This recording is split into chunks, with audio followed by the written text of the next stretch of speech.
Hello, my juniors, my honors pre-calculus juniors. With the seniors gone, today we're going to learn about more about derivatives. The last time we had studied together, we had studied power rule. Remember, we did all the fractions and the negative exponents, and basically sum and difference is the ones that we've studied. But we haven't studied how to multiply, or when there's division. How do you take the derivative of that? Haven't studied that yet.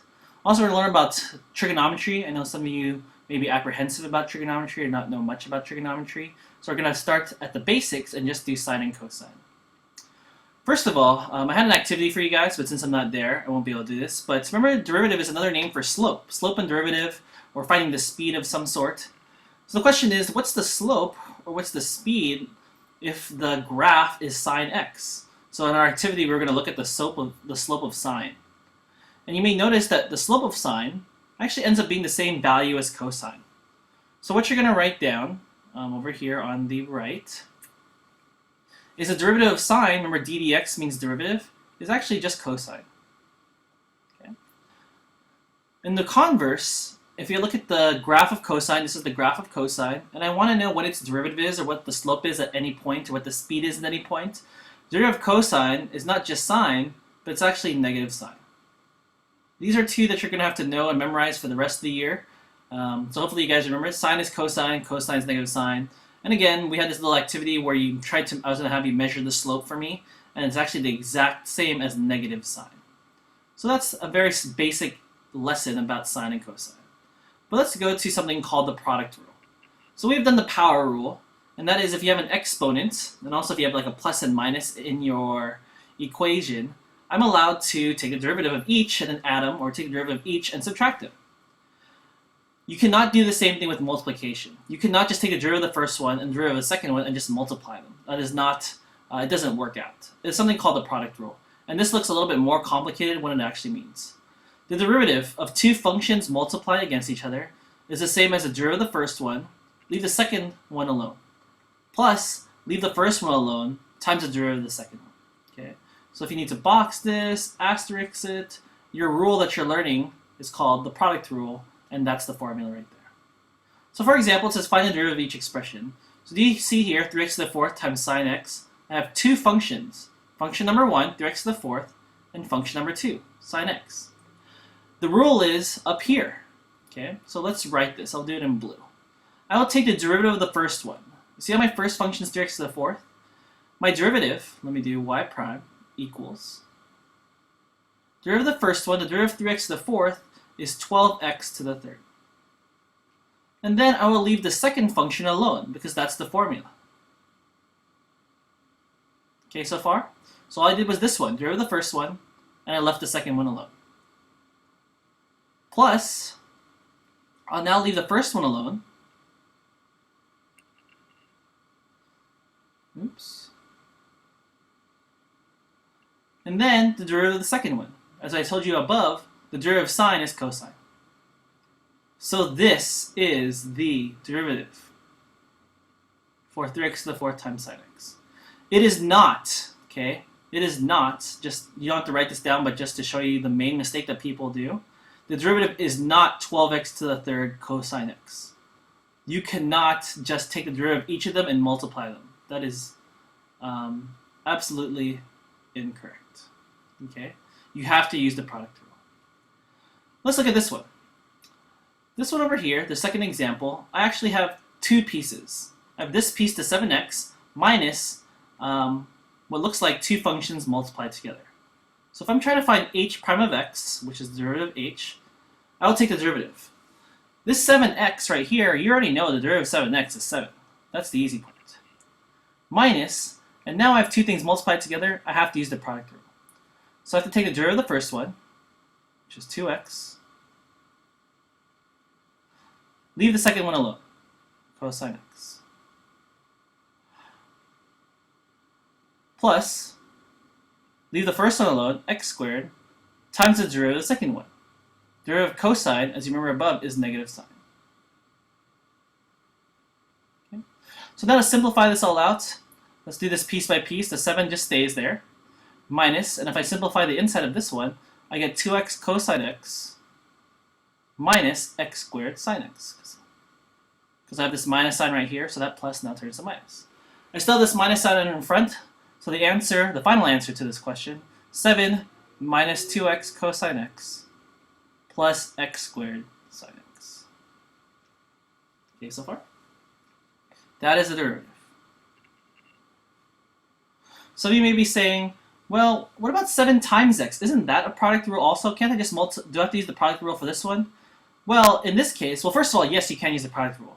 But this one is just a constant. 7 is just a number. So I don't have to use the product rule. The product rule primarily is used when you're multiplying two functions.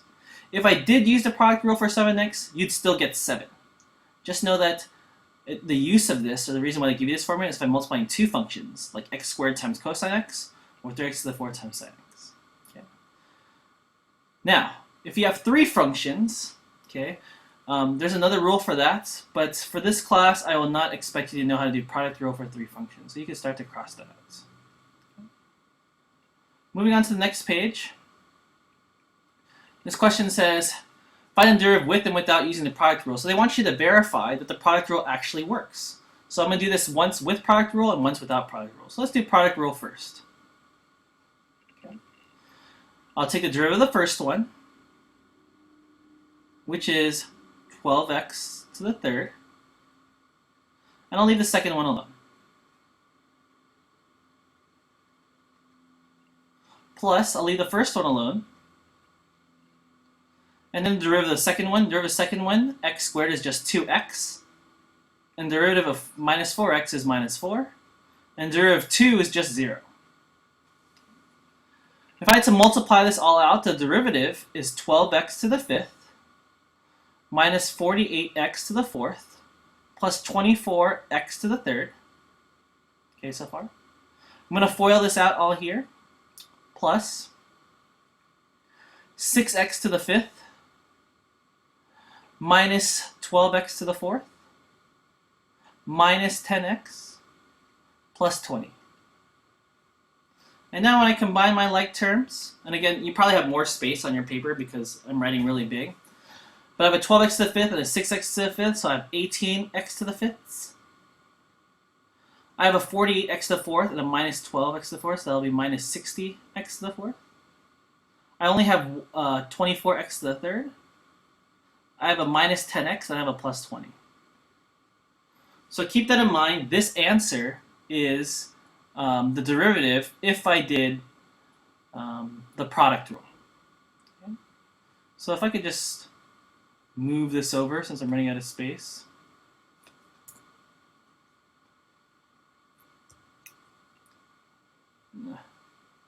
Sorry. Just moving it right along.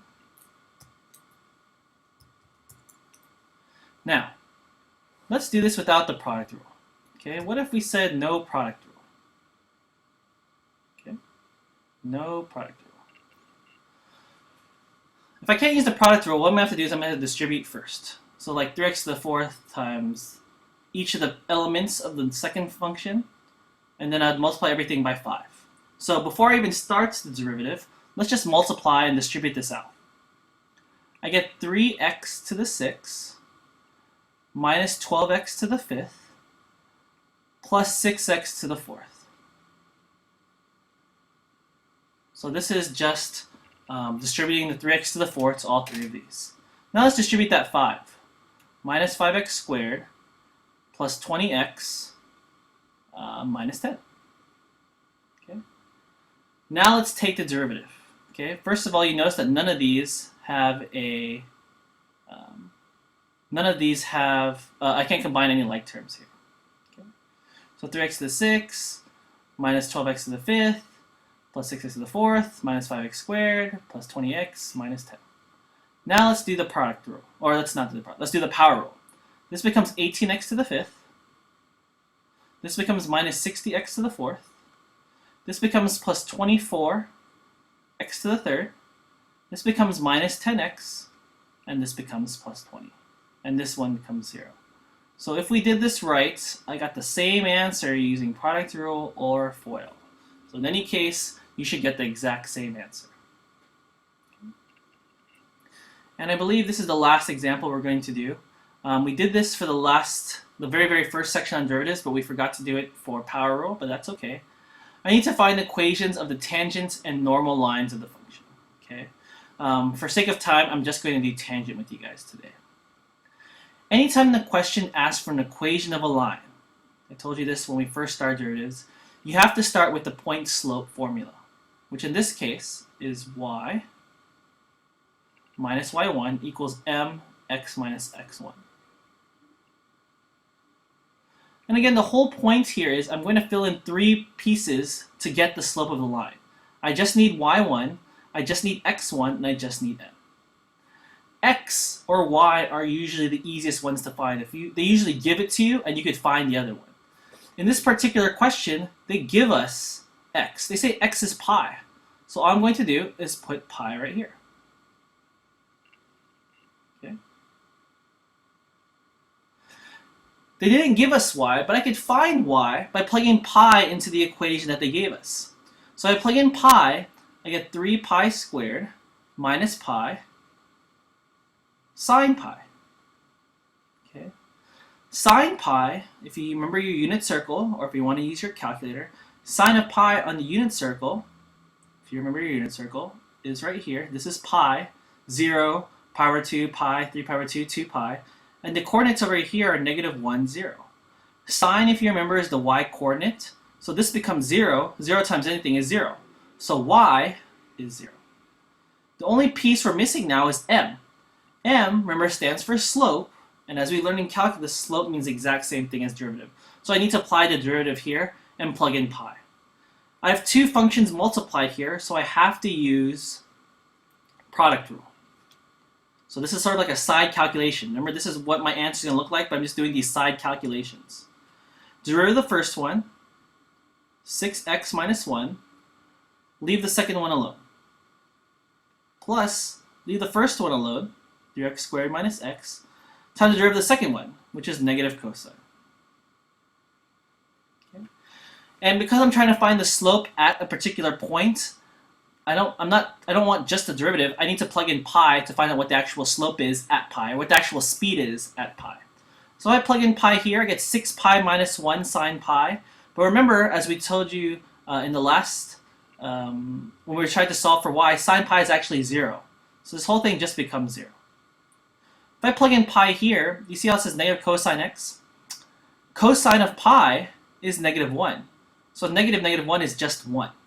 Okay? So this becomes 3 pi squared minus pi times 1.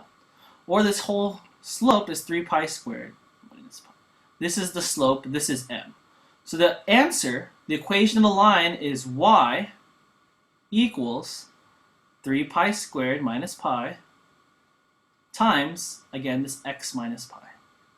That is the equation of the line that is tangent to this line at x equals pi. So today, that's really the lecture. I just wanted to teach that to you. With the free time that you had left in class, you're going to start on your problem packet, section C, the product rule, and you're going to do all the questions. You'll be doing that all through today, Wednesday, and also continuing it on Tuesday after your retreat and after the long holiday next Tuesday. I'm giving you another extra day to finish all the questions about product rule and derivatives of sine and cosine. As you're going to do every day, you're going to post a reflection on Schoology, what you get, what you didn't get about this lesson. And then on Tuesday, same thing, you're going to post a reflection, and you're going to finish your questions and turn in at the end of class on Tuesday. On Wednesday, I will have another lecture for you that I'm going to, that I've put in video form that you'll watch in class. So I hope you enjoyed this lesson, and I'll see you guys, I'll give you an announcement on Tuesday. See you guys on Wednesday in announcement form, and then I'll be there on Thursday. All right, take care.